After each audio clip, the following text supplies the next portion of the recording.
disque courant, je crois que tout le monde l'a, et si on l'a pas, vous sortez dans le premier vide-grenier qu'il y a, vous le trouvez. C'est un album qui a marqué son époque. Moi je me souviens quand la première fois que je l'ai entendu, je sais plus, j'avais 12 ans, 10 ans, voilà. C'est sorti en quoi? En 78 ça? 78, ouais. 78, donc j'avais 10 ans, 78. C'est exceptionnel. Franchement, à l'époque, entendre ça, c'est vraiment, vraiment très très bon. Et même maintenant, je trouve que c'est toujours aussi bon. Franchement, moi j'adore la musique électronique. Et là Jean-Michel Jarre, il est, je ne vais pas dire à l'apogée, mais c'est vrai il est quand même à un très haut niveau. Je ne dis pas que tout au long de sa carrière, ça sera de ce niveau-là, très sincèrement. Enfin, c'est mon avis personnel. Donc là, du synthé, du Korg, du LK707, du RMI Keyboard Computer, RMI Harmonic Synthesizer, Orbem Digital Sequencer, et j'en passe, et des meilleurs. C'est franchement un super album. La pochette signée Granger, ça aussi, c'est magnifique. Et on a évolué un beau vinyle noir de l'époque. Ça a été diffusé à des, je pense à des millions d'exemplaires. Ça c'est, je ne sais pas combien il en a vendu d'Equinox, mais et je crois qu'il a ressorti après, plus tard. Je ne vais pas dire de bêtises, mais des Equinox. Donc c'est de Equinox de 1 à 8, et il a dû faire Equinox de 9 à 16, un truc comme ça. Je crois qu'il est bien aussi. Ah, ou c'est Chronologie, je confonds, je sais plus. Ouais, voilà. Donc ça, album super courant. Un album rare maintenant. Alors un album vraiment rare, que je suis très content de posséder. Pareil, je n'avais pas acheté ça dans un lot, sur un vide-grenier. Donc vraiment, mais vraiment à très très très très bas prix. MPBC Jalma Korea.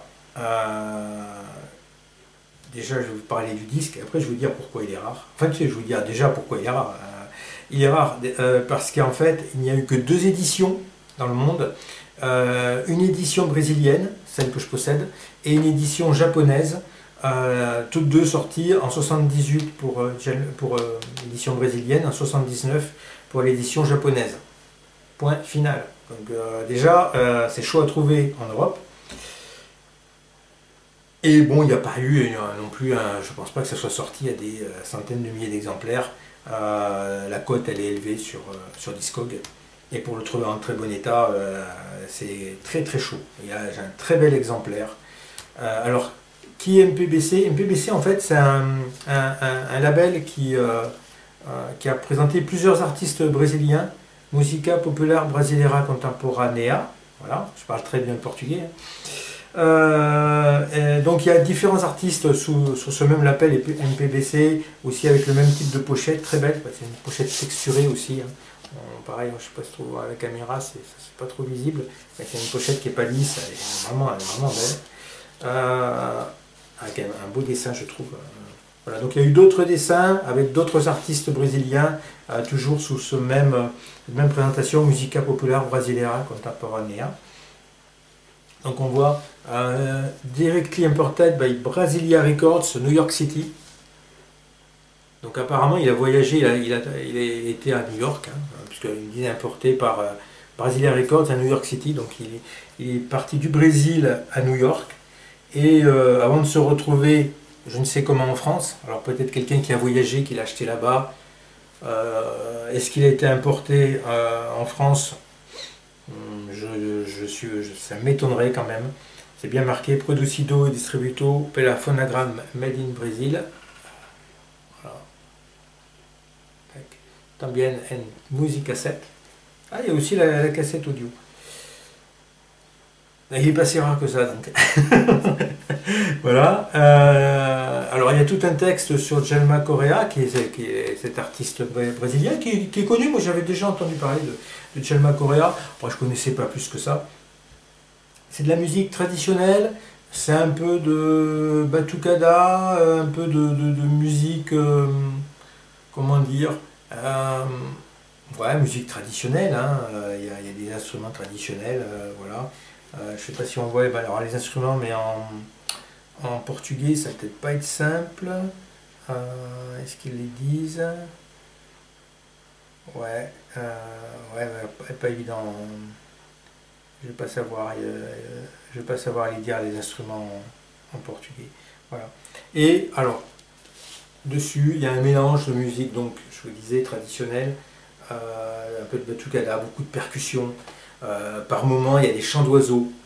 Franchement, c'est magique. On est transporté. Ce disque, on est vraiment ailleurs. Moi, je l'ai écouté plein de fois, assis dans le fauteuil, un petit whisky.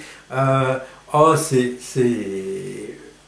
vous êtes ailleurs. C'est un excellent disque, un excellent album. Voilà, ça se présente comme ça, une pochette antistatique, un petit peu froissée. Voilà, et il est en très bon état, il a un super son, il sonne super bien. Philips, Made in Brazil. Voilà, donc un des disques rares, peut-être un des disques les plus rares que je possède. Bon, peut-être pas, j'en ai quelques autres, mais voilà, c'est parmi vraiment les disques rares que je possède, auxquels je tiens beaucoup, parce que la musique dessus, pas parce qu'il est rare, mais parce que la musique dessus est sensationnelle. Hein, voilà, on est très content qu'il ait atterri chez moi, ce disque. Voilà, il a trouvé son nouveau propriétaire et il est, il est soigné, hein, j'en prends soin. Si vous avez l'occasion de tomber dessus, Djalma Correa, alors c'est l'album Bayafro, je ne sais pas si je l'ai dit, parce que le nom de l'album n'est pas marqué devant. Bayafro. Voilà.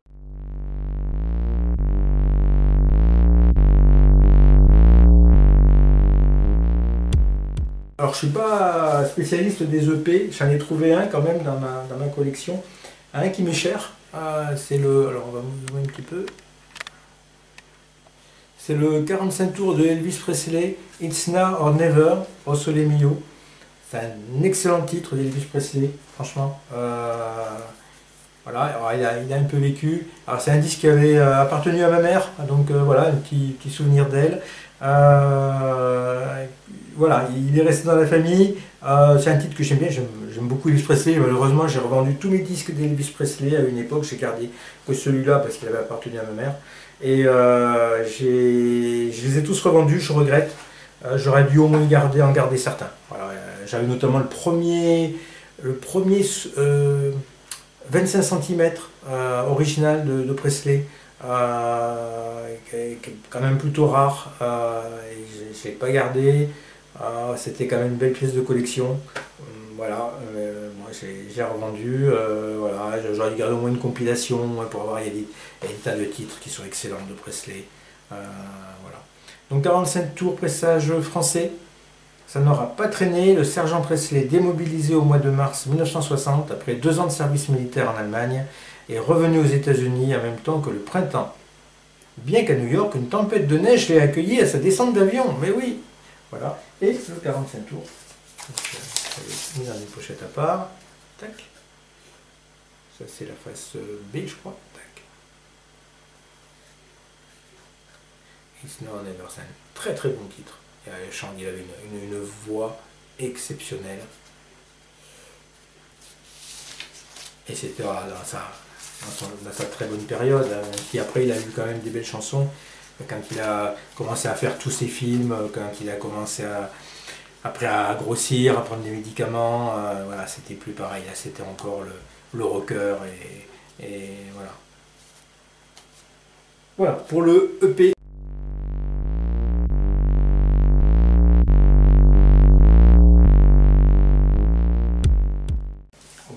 Pour moi, c'était évident, mais vraiment évident. Quand j'ai vu la question, j'ai pensé de suite à elle. De suite. Et apparemment, j'ai vu aucune vidéo où un vidéaste les avait prises pour répondre à cette question. Donc pour moi, c'est les Go-Go's. Là, il n'y a pas... C'est vraiment un groupe de filles. Beauty and the Beat. Un très beau jeu de mots. C'est pas Beauty and the Beast. Un très bon premier album, on va dire que ça se gâte un peu par la suite. Mais là, c'est énergique, c'est frais, elles sont jeunes, elles ont du talent, elles font ce qu'elles ont envie de faire, et c'est vraiment, vraiment, vraiment bien. C'est très très bon. C'est vraiment des filles là, parce que là, elles le font exprès, hein, entre les scènes de baignoire où elles se font jolies, c'est quoi ça, c'est du vernis à ongles ou du rouge à lèvres, enfin non, du vernis à ongles plutôt, du vernis à ongles, le rouge à lèvres, le masque pour le maquillage, et voilà, donc c'est vraiment girly, et en fait c'est très énergique, très punk rock, voilà, tout rose à l'intérieur, hein, on reste dans le côté girly, et les petites nanas qui sont en photo, toutes souriantes, Charlotte Café, Jen Wildlin, Gina Shock, Belinda Carlisle et Cathy Valentine. Voilà. Et c'est un album de 80 peut-être. Il y a l'année dessus.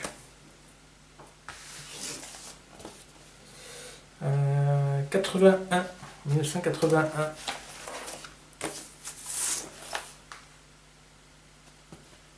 Et j'ai un deuxième album je crois que c'est d'elle, pardon. Et je crois que c'est l'album suivant. Mais j'ai pas accroché. C'est beaucoup produit, c'est beaucoup moins naturel. Là, je pense qu'elles n'ont pas beaucoup répété. Ça va vraiment dans le bon sens. C'est produit juste ce qu'il faut. Et alors les titres connus, je suis pas un spécialiste des Go-Go's. Là, ils mettent que c'est Our Lips Are Sealed. On va les croire. Voilà, mais très bon premier album, punk rock, énergique et frais. Franchement, je recommande ça. Hein.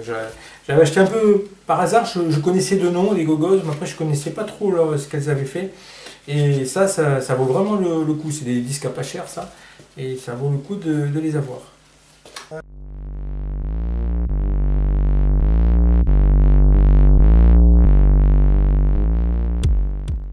Alors c'est une couverture qui est affichée au mur chez moi. J'adore cette pochette. Vangelis The Dragon. Je la trouve superbe, mais superbe. Franchement, le dessin, là, le dragon qui sort de l'eau, c'est une pochette splendide. J'ai pas d'autres mots. Contrairement à la musique, alors que j'adore Vangelis, hein, je collectionne Vangelis, mais la musique est plutôt jazzy, c'est ce qu'il faisait dans ses débuts. Et j'accroche très moyennement à la musique. C'est pas l'électronique qui va faire plus tard, mais la pochette recto, je la trouve juste magique, hein. Vraiment, voilà, très très très belle pochette. Je collectionne les disques pour la musique, forcément, mais le vinyle aussi pour les pochettes. Hein. Il y a tout, il y a le côté nostalgique, il y a le côté d'écouter, de poser le diamant, de sortir le disque, tout ça, toute la manipulation. Mais bien sûr, les très belles pochettes. J'ai choisi celle-là, mais des belles pochettes, et il y en a des centaines et des centaines. Donc celle-là, c'est une des très belles pochettes que j'adore. Sachant que il y en a beaucoup d'autres que j'aime beaucoup. Voilà, donc Vangelis, ce Dragon. Alors j'ai pas sorti le disque, parce que comme il est affiché au mur, il n'y a pas le disque dedans, mais j'ai le disque bien sûr aussi. Voilà.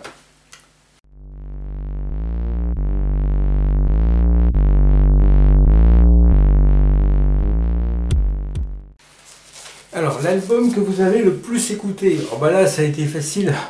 C'est un album que j'ai tellement écouté. Voilà, je l'ai en plein d'exemplaires. Je vous ai choisi l'exemplaire japonais. C'est Frankie Goes to Hollywood, Welcome to the Pleasure Dome. Une production à tomber, de l'originalité. Rien que le morceau titre, Welcome to the Pleasure Dome, pour moi c'est un des meilleurs titres, tout confondu. J'adore ce morceau.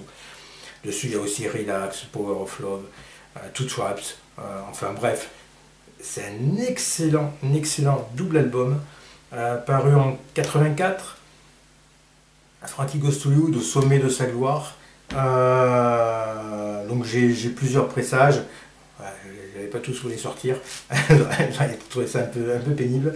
Ça c'est le pressage japonais avec son hobby. Voilà. Polystar, Made in Japan.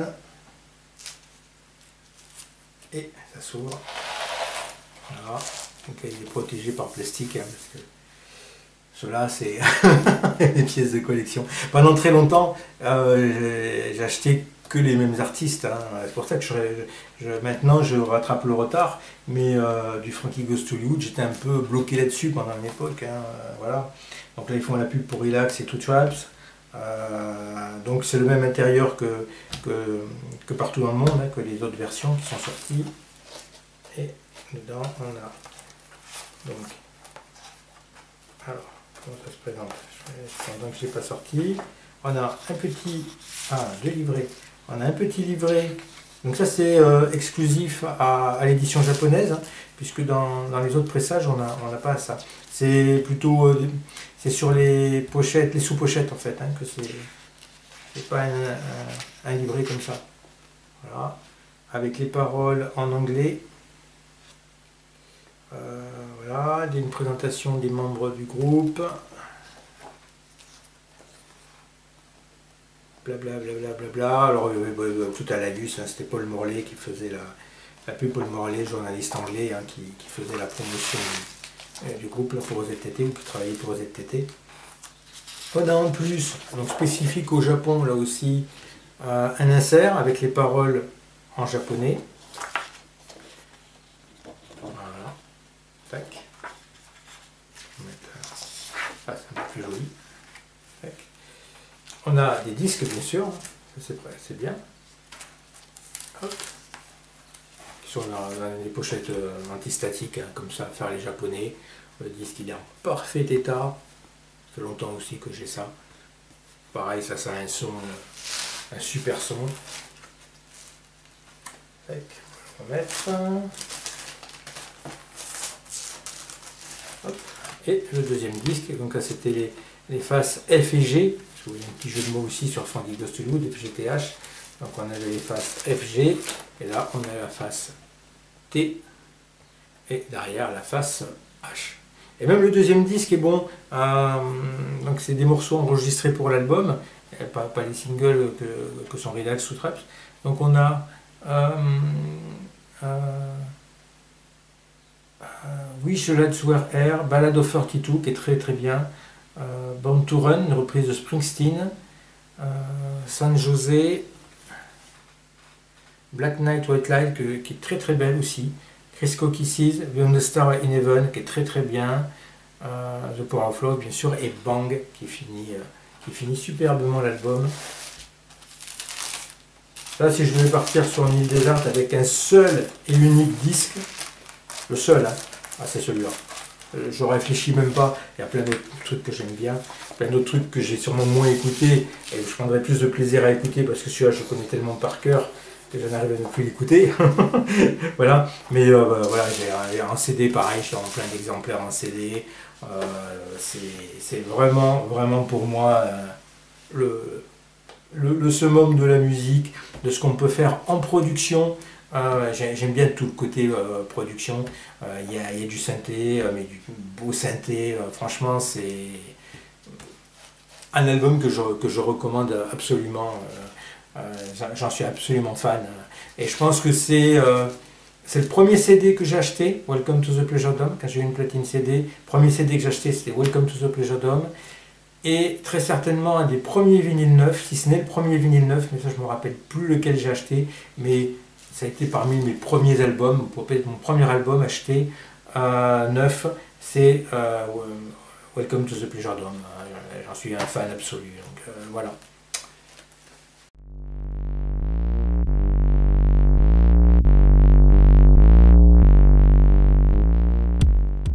Alors, question suivante, un album qu'il vous faut absolument en original. Alors déjà, moi je ne suis pas forcément fan, enfin, il ne me faut pas absolument un original. Une réédition, moi ça me va, du moment qu'elle est bien, qu'elle a un bon son, ça me va. Mais celui que je vais vous présenter, il n'a même pas eu de réédition. Il n'y a qu'un seul original, et celui que j'ai, bah, c'est une réédition mais pirate, bootleg. Tonefloat Organization, c'est le tout premier groupe de Kraftwerk. La version originale, elle vaut une blinde, je sais pas, 500 euros, non, je crois que c'est 1000 euros même. Je crois que même à 500 euros, vous l'avez pas. Donc franchement, j'aurais aimé avoir l'original pour celui-là, mais bon, il est introuvable, donc voilà, c'est une réédition, elle est propre. Elle est propre, elle est neuve. donc voilà, c'est un disque qui est sorti en 1970, qui n'a jamais été réédité, où on retrouve Ralf Hutter et Florian Schneider. Et bon, pour des compositions un peu électriques, pas très synthétiques, électriques on va dire, c'est un peu dans le jazz, un peu dans l'improvisation, on ne sait pas trop. Voilà, donc la face A c'est Tonefloat, donc un long titre qui doit faire 15-20 minutes, et la face B c'est Tonefloat, mais là il y a 4. Ah non, attendez, j'ai des bêtises. Oui, c'est Tonefloat sur la face A, et sur la face B, il y a 4 titres: Milk Rock, Silver Forest, Rhythm Salad, Nota Sinagro. Voilà. C'est déjà produit par Conrad Planck, qui est un excellent producteur. Mais bon, c'est pas non plus quelque chose de renversant, c'est ce qui se faisait un petit peu à l'époque. Ça préfigure le rock choucroute, hein, comme vous appelez ça, les journalistes. C'est bien, mais voilà, c'est pas un album de chevet, hein, on va dire. Voilà. Si je l'ai trouvé, j'ai déjà vu en original, hein, j'ai eu l'occasion, mais voilà, ça a des prix, je ne mets pas ces prix-là dans les disques. Hein. Mais celui-là, j'aurais bien aimé l'avoir en original. Après, je ne suis pas non plus en train de courir après les originaux. Voilà. Alors, j'essaie d'éviter les rééditions récentes parce que malheureusement, j'ai eu des mauvaises surprises hein, sur des rééditions des années 2010 et postérieures. Donc, je préfère avoir un repress, allez, on va dire fin 70, début 80. Ou même fin 80, en général, les represses ont un bon son et sont bien moins chers que les originaux quand ils sont à des prix stratosphériques. Voilà.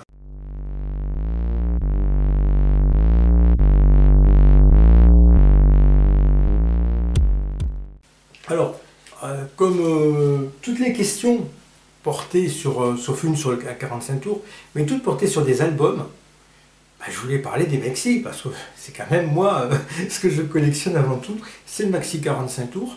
Et pas de questions sur les maxi. J'étais un petit peu déçu quand même. Donc il fallait que je mette un maxi 45 tours dans mes derniers achats. C'est pas le dernier. En tout cas, c'est un maxi que j'ai pas encore présenté dans mes achats. Et comme il est un peu particulier, je voulais finir, enfin je voulais pas finir la vidéo, mais je voulais continuer la vidéo là-dessus. Donc, ultra classique, hein. Kim Wilde, Dove Blonde, c'est un maxi 45 tours, ça doit être de 83, 84, 83, voilà. Avec les paroles au dos, la belle qui pose, voilà. Can You Heart It en face B. Donc, pressage anglais. Et alors, qu'est-ce qu'il a de particulier? Il a une chose il est particulier, pourquoi? Je vais déjà vous montrer le vinyle. Le vinyle, c'est le même vinyle qui est sorti partout dans le monde, hein, en France ou ailleurs. Voilà, avec le label RAK, hein, tous les maxis sont sur ce label-là, ou les albums, à cette époque-là. Donc c'est une version longue, hein, je pense. Ils ne mettent pas la durée, mais normalement c'est une version longue. Et on a quelque chose que je cherchais, que je n'arrivais pas à trouver. J'ai payé 5 € je crois. Donc, je suis très content de l'avoir. C'est le poster. Et oui, il y avait un poster qui était sorti à l'époque. Et je l'ai cherché, ce poster, cherché. Impossible à trouver. Donc ça y est, je l'ai enfin. Le poster de Kim Wilde, qui me l'a dédicacé même. Elle a mis Kim Love, voilà. Donc enfin le poster de Kim Wilde qui va avec ce maxi. Je l'ai cherché pendant des années sans pouvoir mettre la main dessus, Et là, bah, sur Discog, il y avait un exemplaire à 5 euros. Normalement, il se vend plus cher. Il y avait un exemplaire à 5 euros avec le poster. Très souvent, il n'y a plus les posters dedans. Donc, je suis très content de mettre enfin la main dessus. Voilà. Voilà pour le dernier achat.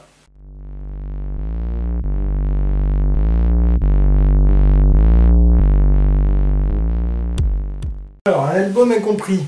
Alors, j'en ai plusieurs, des albums incompris. J'en ai pris deux. C'est pas tellement la musique que j'écoute, honnêtement. Steve Reich, Music for 18 Musicians. Je crois que j'ai un CD aussi de Steve Reich. Ouais, c'est un vinyle tag, hein, donc j'ai pris le vinyle. C'est compliqué. Hein. C'est pas que la musique est pas bonne, c'est qu'elle est hyper répétitive. Donc tout l'album, on a l'impression d'entendre le même couplet qui revient, qui revient, qui revient. Il y a 18 musiciens, mais franchement 18 musiciens pour faire ça. Bon, il a pris un peu l'eau malheureusement, mais c'est pas grave parce que de toute façon j'aurais pas mis 10 000 et des cents dans ce genre de disque. Il y a du piano, du violon, de la marimba, encore du piano, de la clarinette, même des voix, enfin bon, beaucoup de choses. Là il y a un long laïus. Pour vous expliquer ce qu'a voulu faire Steve Reich. Donc c'était fait en 1974 et complété en mars 1976. Alors, est-ce que je vous lis donc il parle d'un mouvement harmonique dans les 5 premières minutes. Voilà, blabla, blabla. Enfin, bon, il faut qu'ils expliquent, parce que tellement on ne comprend pas. Il y a tout ça à lire pour comprendre ce qu'il a voulu faire. Moi, il me suffit d'écouter pour dire que il n'y a rien à comprendre. Voilà, je suis méchant. Oh, je suis méchant, parce que j'ai quand même gardé le disque. Hein. Les disques que j'aime pas, ils lire. Mais bon, j'aime bien garder un disque exemple on va dire de ce que j'aime pas. Ouais, je suis un peu maso. Voilà. Alors j'en ai pris un deuxième parce que bon, un seul c'était pas suffisant. J'en ai un autre aussi. Là, c'est du Pierre Boulez. Alors ça aussi j'ai acheté pour en avoir un. J'ai comme ça des disques que j'écoute jamais, mais j'en ai un. J'ai un disque de jazz comme ça que j'écoute jamais non plus. Voilà. J'essaie de le mettre des fois, mais c'est Charlie Parker, je crois. Pourtant, c'est un des jazzmen reconnus et, voilà, et cité par les aficionados du jazz. Mais non, avec moi, ça passe pas. Donc là, c'est Pierre Boulez avec Olivier Messiaen, qui interprète une œuvre d'Olivier Messiaen. Couleur de la cité céleste. Voilà, rien que ça. Alors, une belle pochette, hein, honnêtement. J'ai pris aussi pour la pochette. C'était du disque à 1 euro, ça. Voilà. J'ai dit, bon, on va prendre. Donc, direction Pierre Boulez. Donc, pareil, il y a du piano. Alors, pareil, je ne suis pas fan du piano. Groupe instrumental à percussion de Strasbourg. Donc, ça, il a joué aussi plein de trucs comme ça. Le groupe de Strasbourg.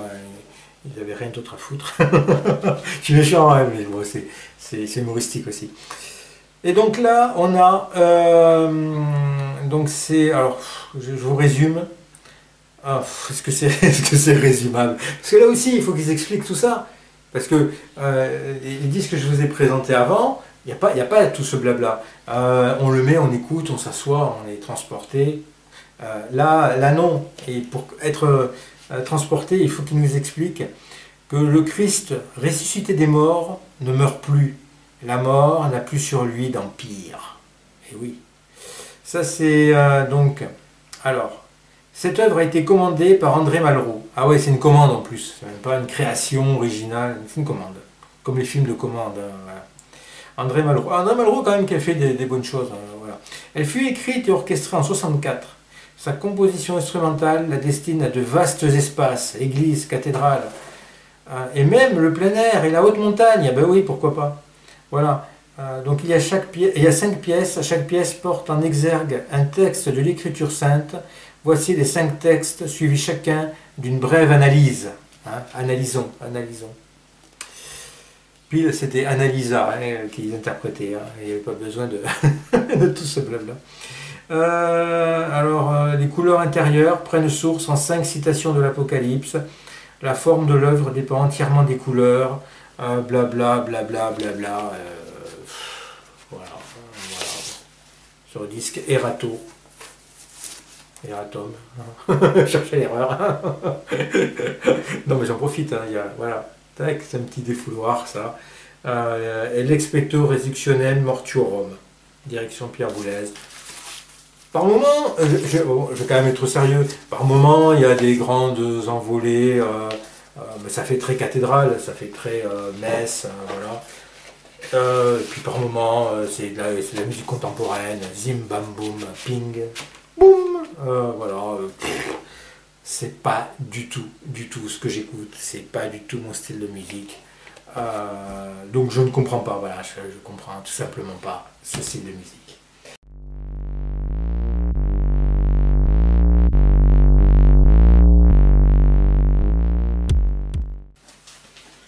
Alors un album de punk, alors ça c'était facile, hein, ça c'était aussi une question facile. Le plus dur c'était de choisir lequel. Moi j'aime beaucoup le punk, hein. Il y avait beaucoup de copains punk à l'époque, dans les années 80. Donc j'ai écouté du punk, j'en écoute toujours. Voilà, c'est une musique qui restera la musique de l'anarchie, du contre-pouvoir, voilà, même si beaucoup sont entrés dans les rangs après, mais voilà. Pour moi, ça représente vraiment le punk. The Exploited, ils sont toujours restés fidèles à eux-mêmes, contrairement à des groupes comme Stranglers, que j'aime beaucoup, ouais, je collectionne les Stranglers, mais les Stranglers sont orientés vers la pop, vers les ballades, voilà, contrairement aux Clash, que j'aime aussi beaucoup, mais qui sont partis vers le reggae, voilà, enfin. The Exploited, ils ont fait du punk de A à Z, toujours du punk, voilà. Et ça, c'était le premier disque que j'ai acheté d'eux. On Stage, c'est excellent.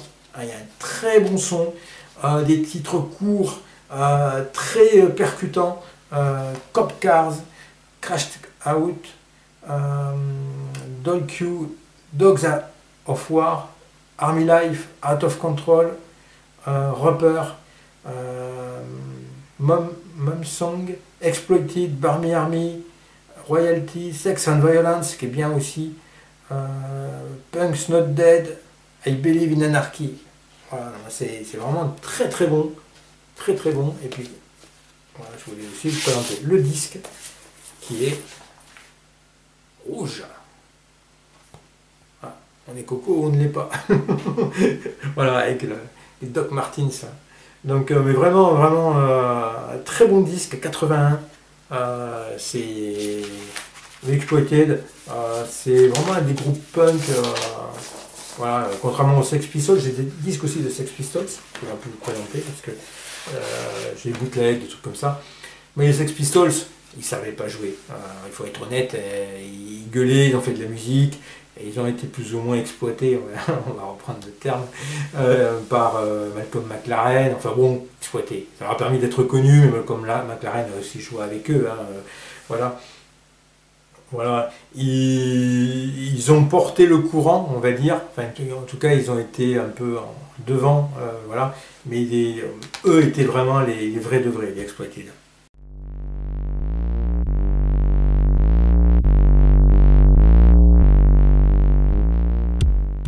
Alors j'aurais pu en citer pas mal, il y avait notamment la VO de Dracula. Très content de la voir. Bon, c'est pas celui que j'ai choisi, mais j'aurais pu le choisir parce que l'album original il valait une blinde. Et il y a une très belle réédition là chez Music on Vinyl. Donc franchement, mais il y a beaucoup de vidéastes déjà en ont parlé. Donc je voulais prendre autre chose. Il y a aussi les rééditions de Kraftwerk. Très belle réédition, couleur, avec des livrets, des très beaux livrets, avec plein de belles photos. Ça aussi, c'était des belles rééditions. Moi, je vais prendre la réédition, donc je crois que c'est une exclusivité Fnac, si je ne dis pas de bêtises. La réédition, c'est l'édition, hein, en fait. C'était sorti qu'en CD, donc c'est sorti en vinyle pour la première fois, en vinyle couleur sur la Fnac. Diwan de Rachita. Diwan, c'est un album exceptionnel de Rachita. C'est un très très très très bon album.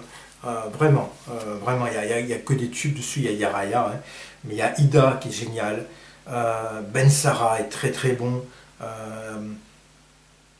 Malheureux toujours aussi est bien, après il y en a un autre aussi qui est long, alors je sais plus si c'est Aya Aya ou Ashadani, enfin franchement très très bon album. Il puise aux racines de la musique algérienne, puisque il reprend beaucoup d'artistes algériens, des artistes traditionnels, notamment Amrani Abderrahman, pour lesquels il reprend 3 chansons. Après, il écrit lui-même des chansons comme Ida, qui est génial, qui est vraiment une très bonne chanson. Il reprend du Farid El Atrache, voilà, des artistes que nous on connaît pas, enfin peu ou pas du tout en France. C'est produit par Steve Village, donc il y a un très bon son. C'est vraiment bien. Donc édition 2020.